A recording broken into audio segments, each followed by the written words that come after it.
नमस्कार दोस्तों, स्वागत है आपका हमारे YouTube चैनल ज्ञान गंगा में। दोस्तों, आज हम आपके लिए एक ऐसी कहानी लेकर आए हैं, एक गरीब भाई की और एक अमीर बहन की, जो कि आप सुनेंगे तो काफ़ी आश्चर्यचकित होंगे। ये कहानी हमें काफ़ी अच्छी प्रेरणा देकर जाएगी। और अगर आपको कहानी अच्छी लगे तो अपने दोस्तों में, अपने सगे संबंधियों में सभी को बताएं, अपने पास पड़ोसियों को भी बताएं, अपने बच्चों को भी बताएं और फेसबुक, व्हाट्सएप और ट्विटर सभी सोशल मीडिया पर कहानी को शेयर करें। और अगर आप हमारे चैनल पर नए हैं तो बेल आइकन प्रेस करें, चैनल को सब्सक्राइब करें और बेल आइकन को प्रेस करें, जिससे कि हमारे आने वाली वीडियो का नोटिफिकेशन सबसे पहले आपको मिलता रहे। दोस्तों, देर न करते हुए कहानी पर आते हैं। एक किसान का बेटा था, एक किसान की बेटी थी। किसान अपने बेटे की शादी एक गरीब घर में कर देता है और अपनी बेटी की शादी एक अमीर घर में कर देता है।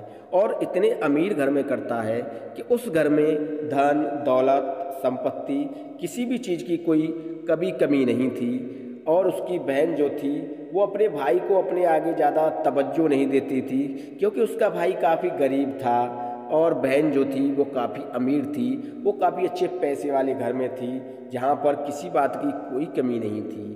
समय गुजरता गया। धीरे धीरे जब समय आगे बढ़ा तो उस किसान के बेटे के लिए बहन के यहाँ से एक न्योता आया। उसके बहन की जिठानी की बच्ची की एक शादी थी, एक प्रोग्राम था।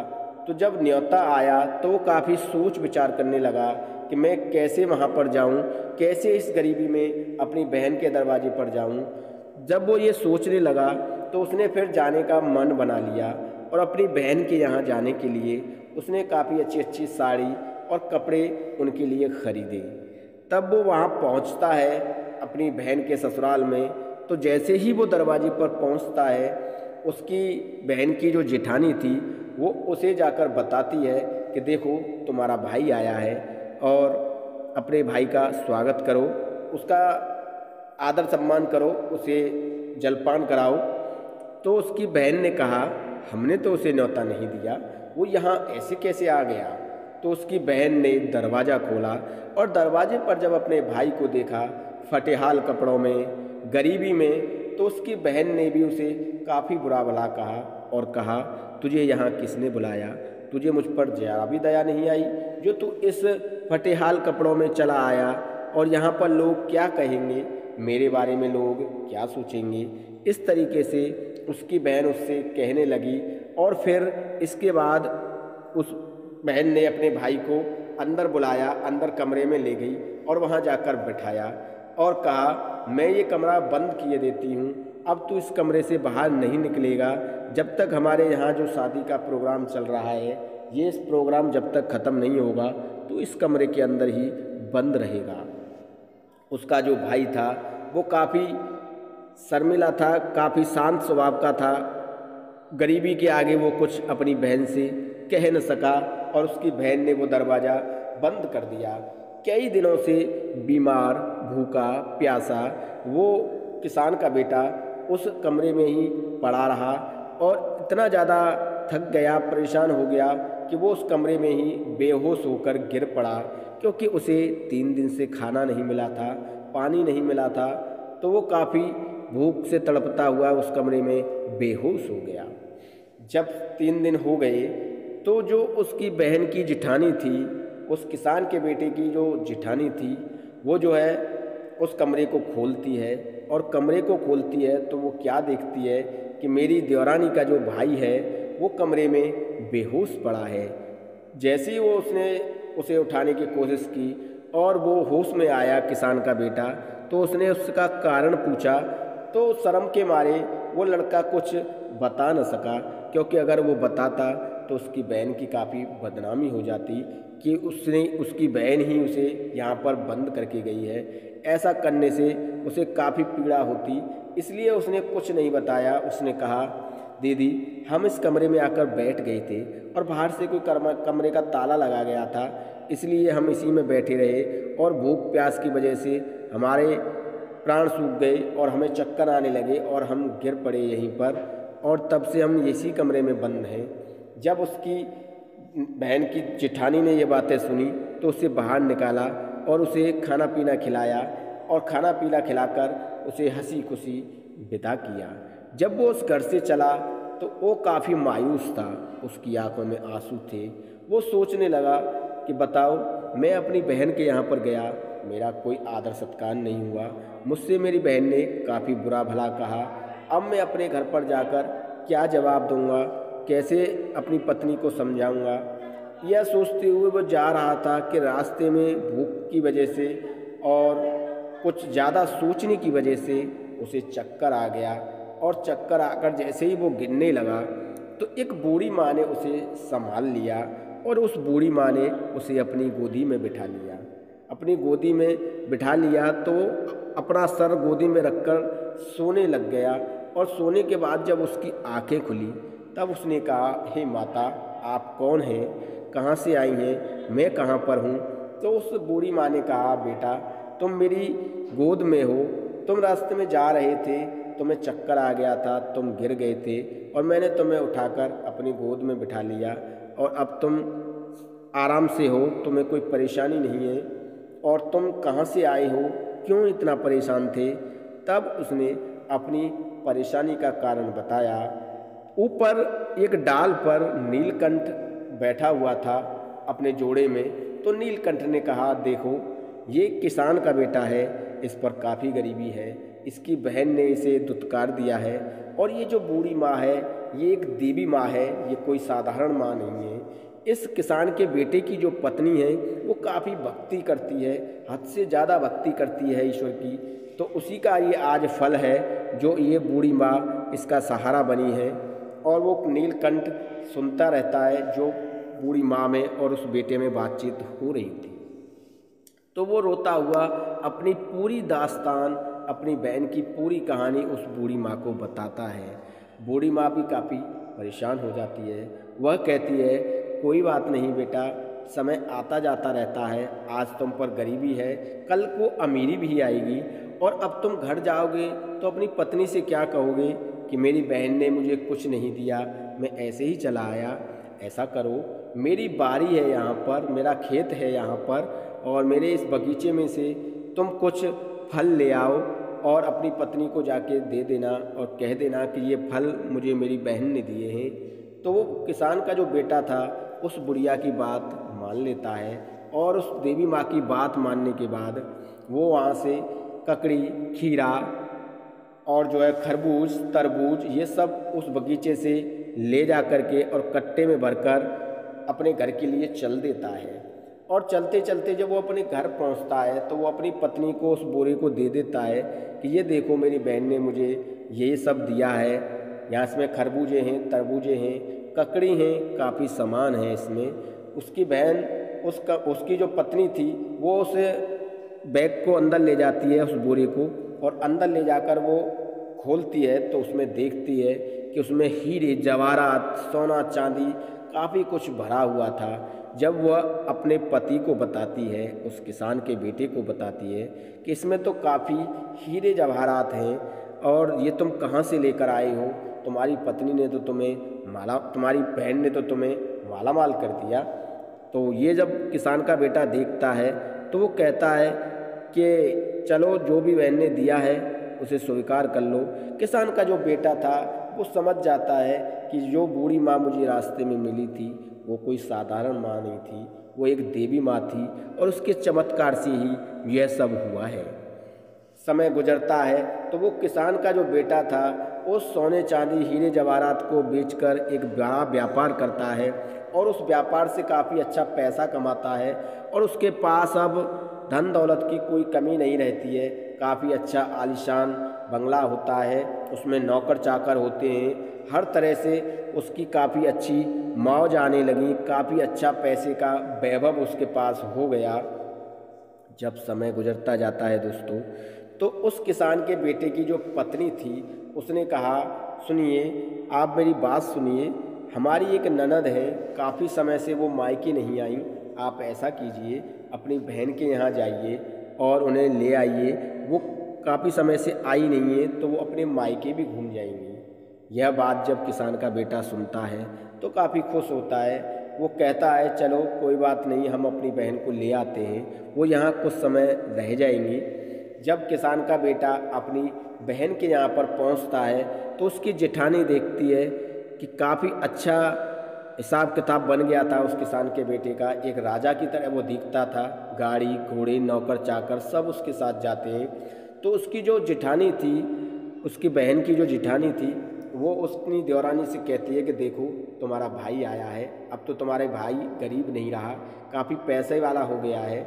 जब उसकी बहन उसका दरवाज़ा खोलती है तो बाहर जब अपने भाई को खड़ा पाती है उसी दरवाजे पर, जिस दरवाजे पर वो काफ़ी समय पहले आया था और उस समय उस पर काफ़ी गरीबी थी, तो उसकी बहन भी आश्चर्यचकित रह जाती है कि मेरा भाई इतने कम समय में इतना पैसे वाला कैसे बन गया।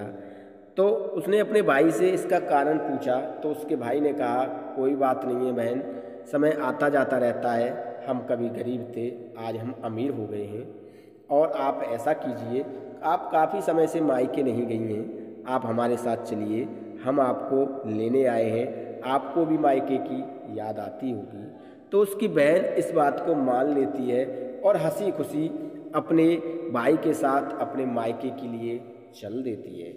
जब वो अपने मायके पहुंचती है तो उस किसान के बेटे की जो पत्नी थी वो अपनी ननद की काफ़ी आओ इज्जत करती है, काफ़ी सम्मान देती है, अच्छे अच्छे खाने और भोजन बनाती है, क्योंकि उसे यही लगा था और उसे यही पता था कि आज हम जो भी हैं, आज हम जो अमीर हुए हैं और आज हमारे पास जो पैसा है वो हमारी ननद की वजह से ही है, हमारी ननद ने ही ये धन दौलत हमें दी है जो कि आज हमारे पास इतना पैसा है। जब समय गुजरता है धीरे धीरे तो उसकी बहन को कई दिन हो जाते हैं और उसकी बहन अब अपने ससुराल जाने की बात कहती है तो किसान का बेटा जो था वो कहता है कोई बात नहीं है बहन, जाना तो तुम्हें पड़ेगा ही, अपने ससुराल में ही तुम्हें रहना है, हमारे यहाँ तुम कब तक रहोगी, हमारे यहाँ तुम्हारा गुजारा नहीं होगा, अपने घर तो तुम्हें जाना ही पड़ेगा। तो वो जो किसान का बेटा था वो कहता है कोई बात नहीं है, तुम चले जाना, मैं तुम्हारे लिए जूती बनवा के लाता हूँ एक मोची से। तो जो किसान का बेटा था एक मोची के पास जाता है और उस मोची से कहता है अरे मोची भाई, हमारी बहन के लिए काफ़ी अच्छी और काफ़ी शानदार जूती बनाओ, ऐसी जूती बनाओ जो वो बोलती हूँ। तो मोची कहने लगा ऐसी जूती का भाई क्या करोगे जो बोलती हूँ। तो किसान के बेटे ने कहा मुझे ऐसी ही जूती चाहिए जो कि बोलती हूँ। तो किसान के बेटे की बात मानकर उस मोची ने ऐसी जूती बनाना तैयार की। तो किसान के बेटे ने 8 ऐसी अनमोल बातें कही और उसने कहा कि ये ऐसी 8 बातें इन जूतियों के अंदर होनी चाहिए, जब ये जूती चले तो वो 8 बातें एक एक करके आनी चाहिए सामने। तो किसान का बेटा 8 ऐसी अनमोल बातें बताता है दोस्तों। तो दोस्तों 8 अनमोल बातों में से वो पहली बात बताता है, बात ज्ञान की है, मान तू मत भूल, होती है अज्ञानता निर्धनता का मूल। तो पहली बात जो कहता है वो यही कहता है बात ज्ञान की है, मान तू मत भूल, होती है अज्ञानता निर्धनता का मूल। दूसरी बात किसान का बेटा कहता है समय भरोसे रहता है, रहा रहेगा सना गरीब, बिना कर्म बदले नहीं नसीब तेरा कभी भी। तो ये दूसरी बात कहता है किसान का बेटा। तीसरी बात कहता है आलस करे तो सदा जो, परिवर्तन ना कभी होए, कर्म फिर वही करे जो स्वयं को होए। ये चौथी बात कहता है, तीसरी बात कहता है किसान का बेटा। अब चौथी बात किसान का बेटा कहता है, नहीं गरीबी से बड़ा है कोई अभिशाप, हासिल करना अब तेरा होगा दूर अभिशाप। पांचवी बात किसान का बेटा कहता है, दो समय को दो नहीं, नहीं बनो मजबूर, कर्म बिना बदले नहीं, नसीब बनोगे तभी तुम अमीर। पांचवी बात ये कहता है। छठवीं बात कहता है, कर्म भी नहीं करता है खुद सदा नसीब, और भाग्य भरोसे जो रहता है बदले नहीं कभी नसीब। सातवीं बात कहता है, अज्ञानी पर गरीबी करे सदा विजयी, जो युद्ध में ज्ञान को बनाए हथियार वही होता है युद्ध में विजयी। आठवीं बात कहता है, पैसों के बाजार में बदल गई तहजीब, धन दौलत से जुड़े हुए रिश्ते हुए गरीब। दोस्तों ये 8 बातें किसान का बेटा उस मोची से कहता है और कहता है ये 8 बातें इन जूतियों के अंदर होनी चाहिए। जब ये जूती चलें, जब भी इन जूतियों को पहनकर चले तो ये 8 बातें बोलनी चाहिए। किसान की बात मोची मान लेता है और इस तरह की जूतियाँ वो तैयार करके किसान के बेटे को देता है। किसान के बेटे ने उन जूतियों में हीरे जवाहरात और मोती भी लगवाए थे और वो जूती वो अपने जो है बहन को ले जाकर देता है और उसकी बहन उन जूतियों को लेकर अपने ससुराल जाती है और वहाँ जाकर उन जूतियों को दिखाती है अपने परिवार में। तो जो बहन का ससुर था उसने कहा कि बेटे इन जूतियों को पहनकर और चलकर दिखाओ। जब वो जूतियाँ चलती हैं, पहन के चलती हैं उसकी बहन जो थी, तो जूतियों में से यही आवाज़ आती है जो 8 बातें किसान के बेटे ने उन जूतियों में लगवाई थी। वो 8 बातें एक एक करके जब वो एक कदम रखती तो एक बात बोलती, दूसरे कदम रखती तो दूसरी बात बोलती। इस तरीके से किसान की जो बेटी थी उसने 8 तरह की बातें उन जूतियों में से सुनाई देने लगी। तो उस किसान की बेटी को काफ़ी पश्चाताप हुआ और काफ़ी परेशान हो गई और सोचने लगी कि मैंने अपने भाई को कभी सम्मान नहीं दिया, मेरा भाई काफ़ी गरीब था, मेरे भाई पर काफ़ी गरीबी थी।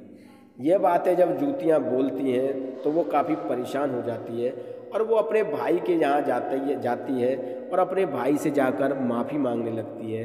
उसका भाई उसे माफ़ कर देता है। जब समय गुजरता है धीरे धीरे तो जो किसान की बेटी थी उस पर इतनी गरीबी आ गई कि वो एक एक दाने के लिए मोहताज हो गई। उसकी धन दौलत संपत्ति सब खत्म हो गया और अब वो काफ़ी परेशान रहने लगी। जब किसान के बेटे को ये बात पता चली कि मेरी बहन पर काफ़ी गरीबी आ चुकी है तो वो भी काफ़ी मायूस रहने लगा। वो अपनी बहन को अपने घर ले आता है और कहता है बहन तो आनी जानी है और हम तुमसे कभी अलग नहीं हैं, तुम हमारे घर में रहो और हमारे घर के दरवाजे तुम्हारे लिए हमेशा खुले थे, खुले हैं और खुले रहेंगे। तो उसकी बहन काफ़ी मायूस होती है और उसे अपनी गलती पर काफ़ी पछतावा होता है और वो सोचती है कि मैंने अपने भाई के साथ कितना बड़ा दुर्व्यवहार किया था। तो दोस्तों ये कहानी हमें यही प्रेरणा देती है कि हमें अपने जीवन में कभी धन दौलत का घमंड नहीं करना चाहिए। धन दौलत की वजह से हमें अपने कभी रिश्ते नहीं तोड़ने चाहिए। धन संपत्ति सब आनी जानी है, ये कभी किसी के पास ज़्यादा दिन नहीं ठहरती है। तो ये कहानी हमें यही प्रेरणा देकर जाती है कि हमें हमेशा कभी अपने धन दौलत पर घमंड नहीं करना चाहिए। हमें हमेशा इंसानियत के नाते अपनी मर्यादा में रहना चाहिए, अपने समाज की एक दायरे में रहना चाहिए। चाहे हमारे रिश्ते कैसे भी हों पर वो धन दौलत की वजह से या गरीबी की वजह से ख़राब नहीं होनी चाहिए। दोस्तों वीडियो में मैंने आपको बहुत अच्छी कहानी बताई है। अगर आपको कहानी अच्छी लगे तो सोशल मीडिया पर शेयर कीजिए, फेसबुक पर, व्हाट्सएप पर, ट्विटर पर, इंस्टाग्राम पर अपने दोस्तों में शेयर कीजिए। अगर आप हमारे चैनल पर पहली बार आए हैं चैनल को सब्सक्राइब कीजिए, वीडियो को लाइक कीजिए। ऐसी वीडियो हम आपके लिए दिन प्रतिदिन लाते रहेंगे।